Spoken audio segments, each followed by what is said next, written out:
ہزاروں سال پہلے کی بات ہے، یہ زمین بالکل ویران تھی، نہ انسان، نہ شہر اور نہ آبادیاں، مگر ایک مخلوق اس زمین پر آباد تھی، اور وہ مخلوق تھی جنات۔ جنات کے قبیلے زمین کے کونے کونے میں پھیلے ہوئے تھے، اور اس زمین پر جنات کے علاوہ کوئی مخلوق نہیں تھی، مگر ان کے درمیان ہمیشہ لڑائیاں، جھگڑے، فسادات اور خون ریزی جاری رہتی تھی۔ پوری زمین میدان جنگ بن چکی تھی۔ یہ منظر اللہ رب العزت کی بارگاہ میں پیش ہوا تو اللہ رب العزت نے فیصلہ فرمایا کہ زمین کو جنات کے فسادات سے پاک کر دیا جائے۔ فرشتوں کو حکم دیا گیا کہ وہ بڑے بڑے لشکروں کی صورت میں زمین پر اتریں اور جنات پر حملہ کر دیں۔ جنات نے مقابلہ کرنے کی کوشش تو کی، مگر اللہ کے حکم کے سامنے وہ بے بس ہو چکے تھے۔ اس حملے میں بے شمار جنات ہلاک ہوئے، اور جو بچ گئے وہ پہاڑوں، جنگلوں اور دور دراز جزیروں میں چھپ گئے۔ انہی جنات میں ایک نہایت ہی نیک اور عبادت گزار جن تھا جس کا نام تھا عزازیل۔ آج اسے لوگ ابلیس اور شیطان کے نام سے جانتے ہیں۔ عزازیل باقی جنوں سے بہت مختلف تھا۔ وہ فساد سے بالکل الگ رہتا اور دن رات عبادت کرتا رہتا۔ جب فرشتے جنات کے خلاف لڑنے آئے تو عزازیل نے کھل کر فرشتوں کا ساتھ دیا۔ فرشتے اس کی عبادت اور اخلاص سے بہت زیادہ امپریس ہو گئے۔ انہوں نے سوچا کہ کیوں نہ اسے ہم ساتھ آسمانوں پر لے جائیں۔ جب جنگ ختم ہوئی تو وہ اسے اپنے ساتھ آسمانوں پر لے گئے۔ اب عزازیل زمین چھوڑ کر فرشتوں کی محفلوں میں آسمان میں رہنے لگا۔ وقت کے ساتھ ساتھ اس کا علم اور عبادت اور مقام بڑھتا چلا گیا، حتیٰ کہ اللہ رب العزت کے ہاں عزازیل کا درجہ بہت بلند ہو گیا۔ مگر اسی دوران اس کے دل میں ایک خاموش خواہش نے جگہ بنانا شروع کر دی۔ وہ خواہش تھی کہ کاش زمین کی خلافت مجھے عطا ہو جائے، یعنی کاش اللہ مجھے زمین پر اپنا خلیفہ بنا کر بھیجے۔ وقت گزرتا رہا، پھر ایک دن اللہ رب العزت کی طرف سے ایک اعلان ہوا، ایک ایسا اعلان جو سب کچھ بدل دینے والا تھا۔ قرآن مجید کی سورہ بقرہ میں اللہ رب العزت نے ارشاد فرمایا وَإِذْ قَالَ رَبُّكَ لِلْمَلَائِكَةِ إِنِّي جَاعِلٌ فِي الْأَرْضِ خَلِيفَةً، اور جب کہا اللہ نے فرشتوں سے کہ میں زمین میں اپنا ایک نائب یعنی خلیفہ بنانا چاہتا ہوں، تمام مخلوقات میں ہلچل مچ گئی۔ سب کے ذہن میں یہی سوال تھا کہ زمین پر اللہ کا نائب کون ہوگا؟ فرشتے زمین پر اس سے پہلے جنات کے فسادات دیکھ چکے تھے تو انہوں نے حیران ہو کر اللہ رب العزت سے عرض کیا قالوا اتجعل فيها من يفسد فيها ويسفك الدماء ونحن نسبح بحمدك ونقدس لك، کیا تو زمین میں ایسے کو خلیفہ بنائے گا جو فسادات کرے گا اور خون بہائے گا، حالانکہ ہم ہر وقت تیری تسبیح اور پاکی بیان کرتے ہیں۔ قال انی اعلم ما لا تعلمون، اللہ رب العزت نے ارشاد فرمایا میں وہ جانتا ہوں جو تم نہیں جانتے۔ دوسری طرف عزازیل یہ اعلان سنتے ہی بہت خوش ہوا۔ وہ بہت کانفیڈنٹ تھا کہ اللہ کے ہاں اس کا جو مقام ہے، اس وجہ سے اس زمین کی خلافت تو اسے ہی ملنے والی ہے۔ لیکن پھر ایک ایسا واقعہ ہوا جس نے سب کو حیران کر دیا۔ اللہ رب العزت نے حضرت اسرائیل علیہ السلام کو حکم دیا اے اسرائیل زمین کے اندر پھیل جاؤ اور زمین کے مختلف علاقوں سے مٹی جمع کرو۔ حضرت اسرائیل علیہ السلام اللہ رب العزت کے حکم سے زمین پر تشریف لائے اور زمین کے اندر پھیل گئے۔ پہاڑوں، میدانوں، ریگستانوں، زرخیز زمینوں، غرض ہر جگہ سے تھوڑی تھوڑی مٹی جمع کی۔ یہ مٹی مختلف رنگوں کی تھی، کسی جگہ کی مٹی نرم تھی اور کسی جگہ کی سخت۔ اسی مٹی سے اللہ رب العزت نے اپنے حکم سے ایک نئی مخلوق تخلیق فرما دی، اور وہ مخلوق تھی انسان۔ جب پہلے انسان کی تخلیق مکمل ہوئی تو اس کا نام رکھا گیا آدم۔ پھر اللہ رب العزت نے آدم میں روح پھونکی اور یوں انسانیت کی ابتدا ہو گئی۔ اب تمام مخلوقات کی نظریں حضرت آدم علیہ السلام پر تھیں کہ ان میں ایسی کیا خاص بات ہے، وہ کیسے سب سے ڈیفرنٹ ہیں، یعنی وہ کیسے زمین پر اللہ کے خلیفہ بننے کے قابل ہیں۔ اب اللہ رب العزت نے حضرت آدم علیہ السلام کو ایک خاص علم عطا فرمایا۔ ایک ایسا علم جو اس سے پہلے کسی کو بھی نہیں دیا گیا تھا، نہ فرشتوں کو اور نہ جنات کو۔ قرآن کہتا ہے وَعَلَّمَ آدَمَ الْأَسْمَاءَ كُلَّهَا، یعنی تمام چیزوں کے ناموں کا علم۔ حضرت آدم علیہ السلام ہر چیز کا نام جانتے تھے مگر فرشتے نہیں جانتے تھے۔ اب امتحان لینے کی باری تھی۔ اللہ تعالیٰ کی طرف سے فرشتوں اور حضرت آدم علیہ السلام کا امتحان لیا گیا۔ فرشتے کسی بھی سوال کا جواب نہ دے سکے جبکہ حضرت آدم علیہ السلام نے تمام سوالوں کے ٹھیک ٹھیک جواب دے دیے۔ اب فرشتوں پر یہ بالکل واضح ہو گیا کہ انسان ان سے بہت سپیریئر ہے۔ انہوں نے اللہ رب العزت کے حضور عرض کیا یا اللہ، ہم صرف اتنا ہی جانتے ہیں جتنا تو نے ہمیں سکھایا ہے، بے شک تو ہی علم والا اور حکمت والا ہے۔ پھر وہ دن آ گیا جب زمین کی خلافت کا فیصلہ کیا جانا تھا۔ مجلس میں تمام فرشتے اور عزازیل بھی موجود تھا۔ اب اس وقت اللہ تعالیٰ نے زمین کی خلافت کا اعلان کرنا تھا۔ عزازیل کے دل میں انسان کے خلاف حسد کی چنگاری بھڑک رہی تھی، مگر اسے اپنی عبادت پر بہت ناز تھا اور وہ سوچ رہا تھا کہ آدم تو بیچارہ مٹی سے بنا ہے اور میں آگ سے بنا ہوں، میں ہی یقیناً اللہ کے نزدیک افضل ہوں، خلافت تو مجھے ہی ملے گی۔ مگر اس دن فیصلہ بالکل مختلف ہونے والا تھا۔ پھر اللہ رب العزت نے اپنا فیصلہ سنا دیا کہ زمین پر اس کا خلیفہ انسان ہوگا۔ عزازیل پر یہ خبر بجلی بن کر گری، وہ شوق میں چلا گیا، اس کی آنکھیں غم اور غصے کی وجہ سے سرخ ہو رہی تھی۔ اب اللہ رب العزت نے تمام فرشتوں اور عزازیل کو حکم دیا اسجدو لآدم، یعنی آدم کو سجدہ کرو۔ فسجد الملائکۃ کلہم اجمعون الا ابلیس ابا واستکبر وکان من الکافرین، تمام فرشتے اللہ رب العزت کے اس حکم پر سجدے میں گر گئے مگر ابلیس نہیں گرا۔ ابلیس اکڑ کر کھڑا رہا، اس نے سجدہ کرنے سے انکار کر دیا۔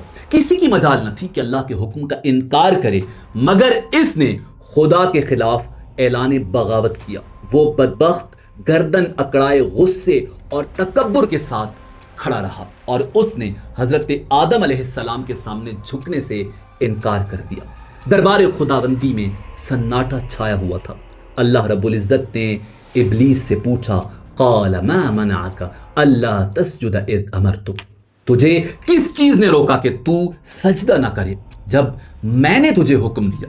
ابلیس نے تکبر سے بارگاہ خداوندی کے اندر جواب دیا انا خیر منہ خلقتنی من نار وخلقتہ من طین، میں اس سے بہتر ہوں، تو نے مجھے آگ سے پیدا کیا ہے اور اسے مٹی سے۔ یہ بات سورہ الاعراف کی آیت نمبر 12 میں موجود ہے۔ اللہ تعالیٰ نے نہایت جلال سے فرمایا فخرج منہا فإنک رجیم، سورہ صاد آیت نمبر 77، نکل جا یہاں سے، تجھے یہ حق نہیں کہ یہاں تکبر کرے، یقیناً تو ذلیلوں میں سے ہے۔ اب وہ عزازیل سے ابلیس بن چکا تھا، مردود اور شیطان، مگر بجائے شرمندہ ہونے یا توبہ کرنے کے اس نے اللہ تعالیٰ سے ایک حیران کن درخواست کر دی، یعنی بارگاہ خداوندی میں عزازیل جو اب ابلیس بن چکا تھا کہنے لگا مجھے قیامت تک مہلت دے جس دن انسانوں کو قبروں سے اٹھایا جائے گا۔ اللہ رب العزت نے ابلیس کے سامنے ارشاد فرمایا جا تجھے مہلت دی گئی۔ اب ابلیس نے وہاں ایک اور اعلان کیا جو کہ ایک چیلنج تھا، ایک سازش تھی۔ کہنے لگا اب چونکہ تو نے مجھے گمراہ کیا ہے اس لیے میں بھی قسم کھاتا ہوں کہ ان انسانوں کی گھات لگا کر تیرے سیدھے راستے پر بیٹھا رہوں گا، پھر میں ان پر چاروں طرف سے حملہ کروں گا، ان کے سامنے سے بھی اور ان کے پیچھے سے بھی اور ان کے دائیں سے بھی اور ان کے بائیں سے بھی، اور تو ان میں سے اکثر لوگوں کو شکر گزار نہیں پائے گا۔ یہ ابلیس کا خدا سے چیلنج تھا۔ اللہ رب العزت نے نہایت جلال سے ارشاد فرمایا نکل جا یہاں سے ذلیل اور مردار ہو کر، ان میں سے جو تیرے پیچھے چلے گا وہ بھی تیرا ساتھی ہوگا اور میں تم سب سے جہنم کو بھر دوں گا۔ اللہ اکبر کبیرہ۔ یوں ابلیس انتہائی ذلیل ہو کر دربار خداوندی سے نکل گیا۔ وہ غصے اور انتقام کی آگ میں جل رہا تھا۔ اسے سب سے زیادہ غصہ انسان پر تھا، جس کی وجہ سے وہ اللہ رب العزت کی مجلس سے نکالا جا چکا تھا۔ وہ انسان کا دشمن بن چکا تھا۔ اب حضرت آدم علیہ السلام جنت میں رہنے لگے، مگر ان کا اصل امتحان شروع ہونے والا تھا۔ انسان اور شیطان کا مقابلہ شروع ہونے والا تھا، ہر طرح کی نعمتیں، لیکن پھر بھی وہ جب اکیلے تھے تو اللہ تعالیٰ نے ان کی تنہائی کو دور کرنے کے لیے ان کی زوجہ حضرت حوا کو ان کا ساتھی بنایا۔ وہ ان کے ساتھ جنت میں رہنے لگی۔ اب حضرت آدم اور حضرت حوا دونوں خوشی سے جنت میں رہ رہے تھے۔ کچھ روایات کے مطابق حضرت حوا کو اللہ تعالیٰ نے حضرت آدم علیہ السلام کی پسلی سے پیدا کیا۔ اب اللہ تعالیٰ نے ارشاد فرمایا، آدم اور حوا دونوں جنت میں رہیں، مگر ایک درخت کی طرف اللہ رب العزت نے فرمایا کہ اس کے قریب نہیں جانا، جہاں سے چاہو کھاؤ پیو خوشی سے رہو، مگر ایک درخت کے قریب مت جانا ورنہ تم ظالموں میں سے ہو جاؤ گے۔ جنت میں ہر طرف نعمتیں تھیں، آرام تھا، سکون تھا۔ صرف ایک درخت تھا جس کے قریب جانے سے اللہ رب العزت نے حضرت آدم علیہ السلام کو منع فرمایا تھا، مگر شیطان جو پہلے ہی جنت سے نکالا جا چکا تھا، حضرت آدم علیہ السلام سے حسد اور بغض میں جل رہا تھا۔ وہ کسی نہ کسی طرح حضرت آدم کو جنت سے نکلوانا چاہتا تھا۔ وہ چاہتا تھا کہ آدم اور حوا بھی اللہ کی نافرمانی کریں تاکہ وہ بھی اسی کی طرح جنت سے نکالے جائیں۔ اسی لیے وہ چپکے آیا اور حضرت آدم علیہ السلام اور حوا سلام اللہ علیہا کے دلوں میں وسوسے ڈالنے شروع کر دیے۔ وہ ان سے کہنے لگا، تمہیں جنت کے ہر درخت سے کھانے کی اجازت ہے، لیکن کیا تم نے کبھی سوچا ہے کہ اس ایک درخت سے کیوں روکا گیا؟ آخر کیا وجہ ہے؟ پھر شیطان نے جھوٹ بول کر کہا، تمہیں روکا اس لیے گیا ہے کہ اگر تم نے اس درخت کا پھل کھا لیا تو تمہیں ہمیشہ ہمیشہ کی زندگی مل جائے گی، تم فرشتے بن جاؤ گے، تمہیں کبھی موت نہیں آئے گی۔ یہ درخت تو شجر خلد ہے، یعنی ہمیشہ کی زندگی دینے والا درخت ہے۔ سورہ طٰہٰ کی آیت نمبر 120 میں یہ بات موجود ہے۔ حضرت آدم علیہ السلام نے انکار کیا تو شیطان قسمیں کھانے لگ گیا اور حضرت آدم علیہ السلام سے کہنے لگا، میں تم دونوں کا اصلی خیر خواہ ہوں۔ ابلیس نے بڑی نرمی، چالاکی اور جھوٹی قسموں کے ساتھ یہ ظاہر کیا کہ وہ ان دونوں کا خیر خواہ ہے۔ وہ بار بار حضرت آدم سے کہتا رہا، میں تم دونوں کا بھلا چاہتا ہوں، میری بات مانو، اس درخت کا پھل کھا لو، دیکھنا تمہیں کیا مقام حاصل ہوتا ہے۔ اب ابلیس حضرت آدم علیہ السلام اور حوا سلام اللہ علیہا کے دلوں میں وسوسے ڈال رہا تھا۔ حضرت آدم اور حوا نے کبھی جھوٹ نہیں سنا ہوا تھا اور نہ کبھی کسی کو اللہ کی جھوٹی قسم کھاتے ہوئے دیکھا تھا، یعنی سب سے پہلے جس نے اللہ کی جھوٹی قسم کھائی وہ شیطان تھا۔ بالآخر وہ دونوں دھوکہ کھا گئے اور اس درخت کا پھل کھا لیا۔ بس یہی وہ لمحہ تھا جس نے سب کچھ بدل دیا۔ اللہ رب العزت کا حکم ٹوٹ چکا تھا۔ جیسے ہی انہوں نے پھل کھایا، فوراً جنت کا نورانی لباس ان کے جسموں پر سے غائب ہو گیا اور وہ گھبرا کر جنت کے پتوں سے خود کو چھپانے لگے۔ ان پر ایک دم شرمندگی چھا گئی۔ اللہ کا حکم تھا کہ یہاں نہ جانا اور انہوں نے اللہ کے حکم کے خلاف قدم اٹھا لیا تھا۔ اللہ تعالیٰ نے حضرت آدم کو پکار کر کہا، کیا میں نے تمہیں اس درخت سے منع نہ کیا تھا اور یہ نہ کہا تھا کہ شیطان تم دونوں کا کھلا دشمن ہے؟ سورہ الاعراف کی آیت نمبر 22 میں یہ بات موجود ہے۔ دونوں نے جب اللہ کی پکار سنی تو مارے خوف کے کانپنے لگے۔ حضرت آدم اور حضرت حوا غمگین تھے۔ یہ ان سے کیا گناہ ہو گیا؟ کیسے وہ شیطان کے دھوکے میں آ گئے؟ انہیں سمجھ نہیں آ رہی تھی کہ اللہ رب العزت سے معافی کیسے مانگے، مگر اللہ رب العزت کی کریم ذات کو ان کی حالت پر رحم آ گیا اور اللہ تعالیٰ نے خود انہیں ایک خاص دعا سکھا دی۔ یہ حضرت آدم علیہ السلام کی دعا ہے، ربنا ظلمنا انفسنا وان لم تغفر لنا وترحمنا لنکونن من الخاسرین۔ اے ہمارے رب، ہم نے اپنی جانوں پر ظلم کیا، اگر تو ہمیں نہ بخشے اور ہم پر رحم نہ کرے تو ہم یقیناً خسارے والوں میں سے ہو جائیں گے۔ حضرت آدم علیہ السلام اور حضرت حوا سلام اللہ علیہ نے یہ دعا مانگنا شروع کی تو اللہ تعالیٰ نے ان کی دعا قبول کی اور ان کی توبہ اپنی بارگاہ میں قبول کی، اور یوں توبہ کا دروازہ ہمیشہ کے لیے کھل گیا۔ پھر اللہ رب العزت نے ارشاد فرمایا، اب تم سب انسان اور شیطان زمین پر اتر جاؤ، تم ایک دوسرے کے دشمن ہوگے، وہاں تمہیں ایک وقت مقرر تک ٹھہرنا ہے اور وہاں زندگی گزارنی ہے۔ سورہ بقرہ کی آیت نمبر 36 اور سورہ الاعراف کی آیت نمبر 24۔ حضرت آدم علیہ السلام اور حضرت حوا سلام اللہ علیہ کو جنت سے اتار کر اس زمین پر بھیج دیا گیا تھا۔ یہی وہ جگہ تھی جہاں ان کا اور ان کی آنے والی نسلوں کا امتحان لیا جانا تھا، جہاں انسان اور شیطان کی ایک مسلسل جنگ رہنی تھی۔ یہاں سب مختلف تھا۔ زمین پر آ کر انہیں پہلی بار بھوک کا احساس ہوا، یعنی جنت میں انہیں بھوک کا احساس نہیں تھا۔ پہلی بار انہوں نے کھیتی باڑی کی، روٹی پکائی اور تب جا کر پیٹ بھرا۔ روایات میں حضرت ابن عباس رضی اللہ تعالیٰ عنہ فرماتے ہیں کہ زمین پر اترنے کے بعد حضرت جبریل علیہ السلام حضرت آدم علیہ السلام کے پاس آئے، ان کے پاس گندم کے 7 دانے تھے۔ حضرت آدم علیہ السلام نے پوچھا، اے جبریل یہ کیا چیز ہے؟ اس پر حضرت جبریل علیہ السلام نے حضرت آدم علیہ السلام کو جواب دیا، یہ اسی درخت کا پھل ہے جس کے بارے میں آپ کو منع کیا گیا تھا، لیکن آپ نے وہ کھا لیا تھا۔ حضرت آدم علیہ السلام نے فرمایا، اب میں ان دانوں کا کیا کروں؟ حضرت جبریل علیہ السلام نے کہا، اے آدم انہیں زمین میں بو دیجئے، اور یہ دانے بہت وزنی اور بڑے تھے، دنیا کے عام دانوں سے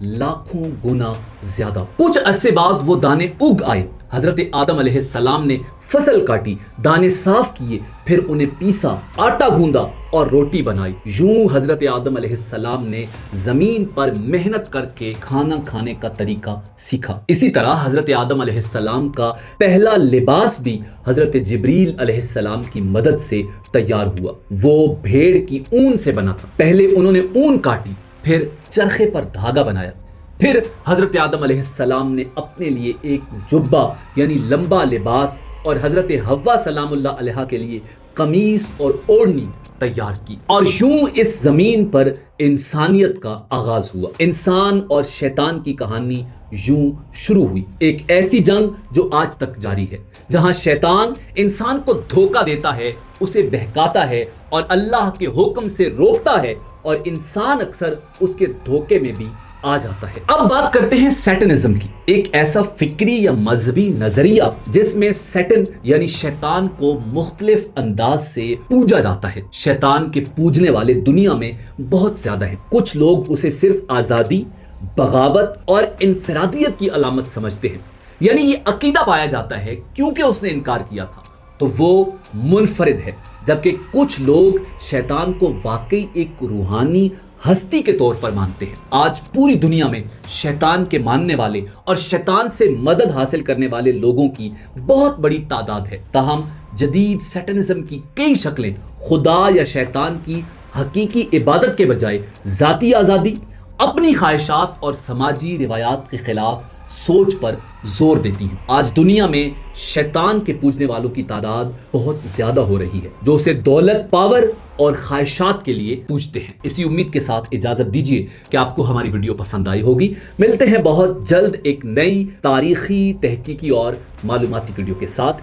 دیکھتے رہیے info@adil۔ اللہ رب العزت آپ کا حامی و ناصر ہو۔